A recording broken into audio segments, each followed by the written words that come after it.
Hi everyone, welcome back. So I know I said that I would post this video a long time ago, and I'm just now posting it, but that's okay. Procrastination is actually one of the themes of this video. Before I hop into the tips, I just want to preface this by saying that if I could get through the application process, you probably can too.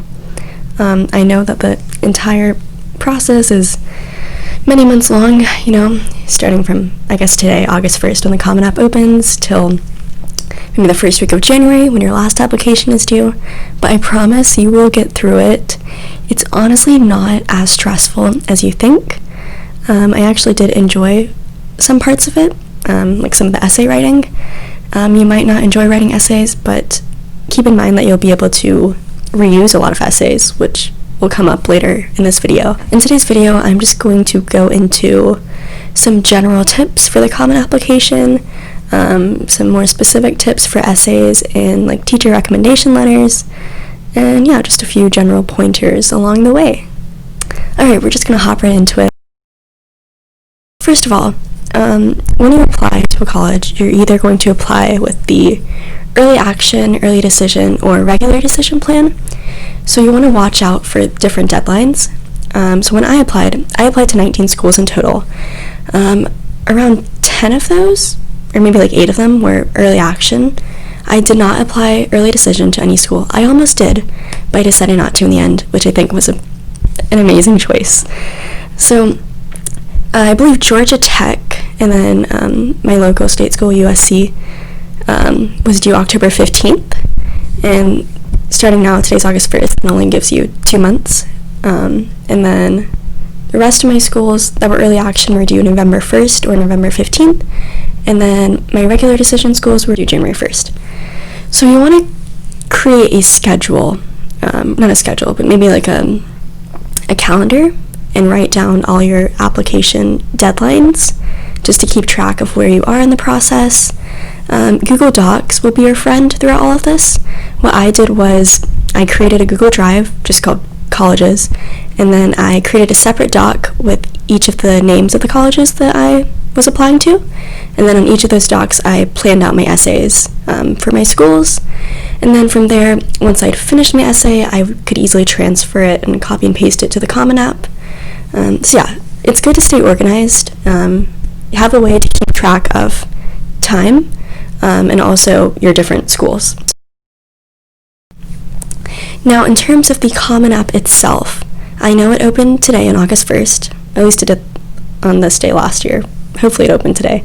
I don't think the process will have changed too much because of COVID-19, but here's a warning. Do not write about COVID-19 in your Common App essay, like as an adversity that you overcame, unless you truly did something in your community. But I'm just going to say that it's probably going to be a really cliche topic to write about, so if you do want to write about it, tread carefully. So just general Common Application tips. You can only put 10 activities, so I would advise choosing those wisely and ranking them from most important as your first activity to least important as your 10th. There is an additional information section, but use that sparingly. Don't cram a bunch of your extra activities into there.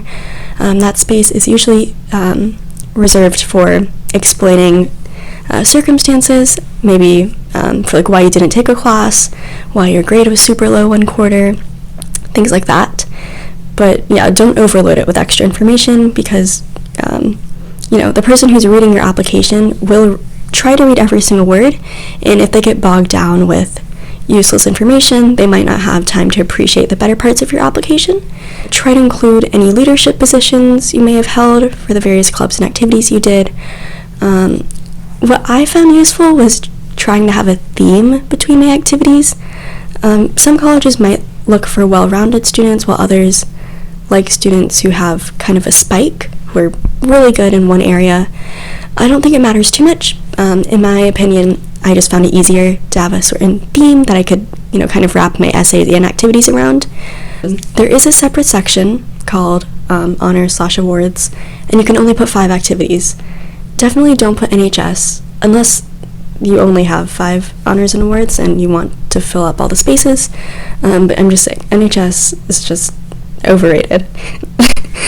Okay, so advice for freshmen and sophomores who are in high school. Since you can only put 10 activities on your Common App, do not try to overload yourself with other extracurriculars, because that's not what colleges are looking for. It's better to have fewer than 10 activities that you've dedicated a bunch of time to, rather than just throwing like 20 different activities onto your application, because it kind of distracts from how college admissions officers see you as a person. Yeah. You just want to portray the best qualities of yourself, and if you're kind of spreading yourself thin over 30 different activities, it can be hard to do that. Okay, so other advice I have for the Common App. Last year, there was this problem where when you would try to put an EM dash, I'll put that on the screen if you don't know what that is, it would turn into a hyphen, and there's a little preview button at the top of the Common App website where you can preview the essay that you've written, and a lot of people don't preview their essays, surprisingly, which is not a good idea. So make sure you, before you finally hit the submit button for your entire application, read through your essays, make sure that the punctuation wasn't messed up and that the formatting is okay, because it really just takes 3 seconds. Might as well do it. Small, like minor punctuation mistakes shouldn't make a difference to your application, so don't stress too much if you go back and reread your application after you've submitted it and realize that, oh my gosh, I made this huge mistake, the school is going to reject me. It's probably not going to happen. Okay, so the Common App also has the testing section where you include your SAT, ACT, and AP scores. I don't know how much weight will be put on test scores this year, especially due to all the complications with like testing centers being closed due to COVID-19. A lot of schools, I think, are going test optional for this season, which is really nice. So yeah, that's a bonus. But if you did take a test and you feel like you got a good score, make sure you report that. For AP scores, you don't have to report all your scores. The only time you have to report all of them is when you're sending them, like once you've been admitted to the school, you're sending them in for credit. But at the time you're applying, you don't have to report all of them. So you can honestly just report all the 5s you got, all the 4s and 5s. It doesn't matter. I think the grade that you get in the AP class matters much more than the actual AP score. Okay, so now I'm going to be going over teacher recommendation letters and how to ask them for the letter in the first place. So normally I would advise to ask them in person once you're at school, but that's not really possible nowadays. So just type up an email to them at least a couple months, maybe even 3 months before your application is due. That might sound like a lot of time, but teachers tend to procrastinate just like us, and they will wait until the last minute. And the earlier you ask them, the more time they have to write the letter. And usually multiple students are going to ask the same teacher for a letter. So if you're like the first one on their list, they'll probably put more effort into your letter and write more details. In terms of what to actually put in the email that you write when you're asking them, just say something like, hey, I really enjoyed your class last year. Oh yeah, make sure to choose a teacher that you had last year if you're a senior, because you're still fresh in their mind. Don't ask like a freshman year teacher unless you had them multiple times throughout your 4 years. But yeah, just start off your letter, your email with that, and also include maybe your resume with your activities. Don't be afraid to include some maybe points that you want them to mention in their letter. Anything you can do to make the writing process easier for them is beneficial, and it helps your application as well. So yeah, just include a few points of what you want them to mention, what qualities you want them to highlight, and your letter will be much better than if you hadn't done that. Once they submit their letter, you can reuse it for other schools. Most schools only require 2 letters, so once you have your letters into the system, you don't have to worry about it ever again. Okay, so now we're going to be going over the essay section, which is probably the most important part of the application besides your extracurriculars. You can't change your extracurriculars if you're already a senior. You've done what you can do. For the essays, you have the power to portray yourself in an even better light. And you can write whatever you want. So, first essay you're going to have to write is your Common App essay. There are usually 6 prompts. I think the last option is write whatever you want.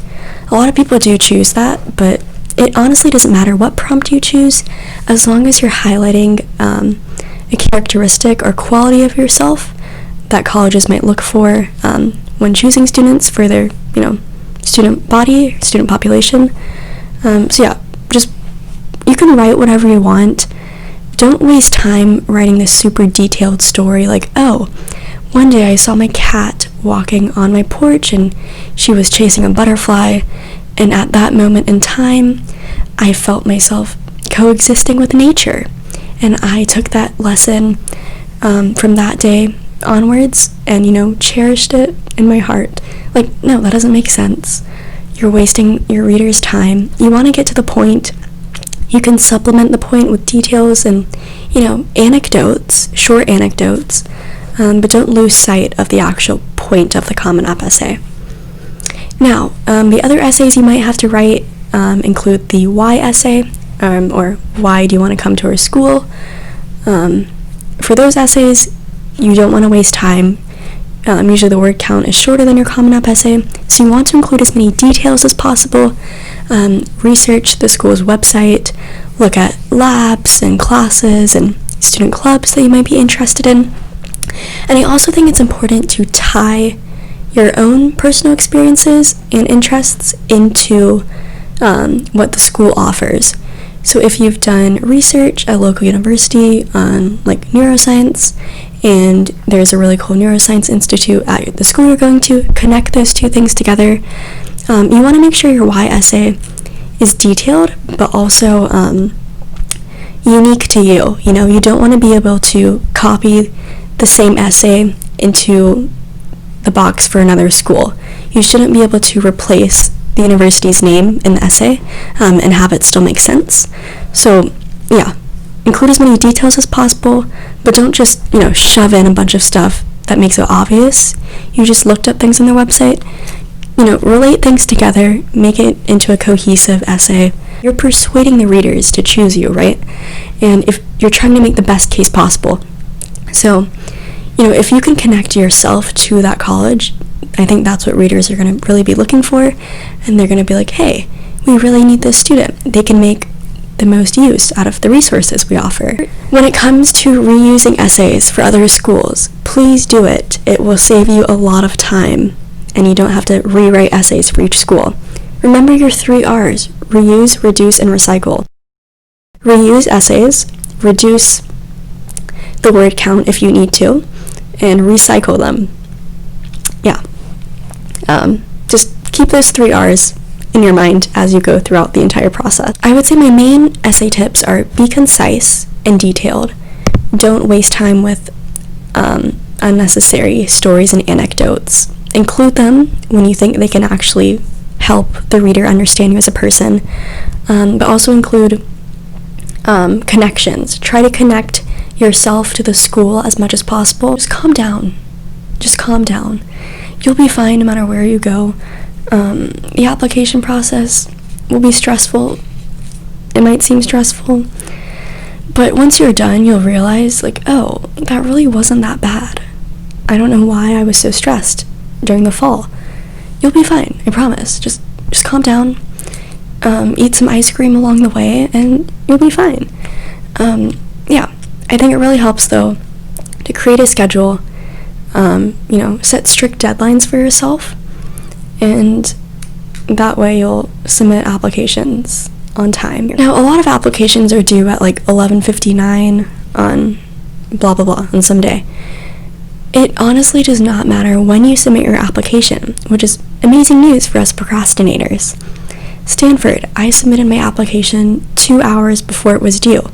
In fact, I decided to apply to Stanford the day the application was due.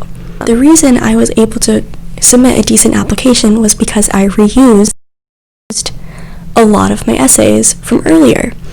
And by having the Stanford application due like after most of my other applications were already submitted, I was still able to put my best foot forward even though I applied so late.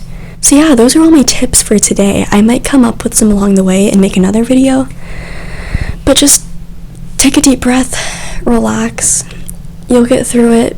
a lot faster than you think. Senior year goes by really quickly, so it's gonna be a little crazy once spring comes around and it's time for you to graduate. But you'll have fun. Have fun on your essay journey, your application journey, and don't be afraid to include any questions in the comment section, or you can DM me on Instagram. And yeah, feel free to subscribe if you want to. It's fine if you don't, but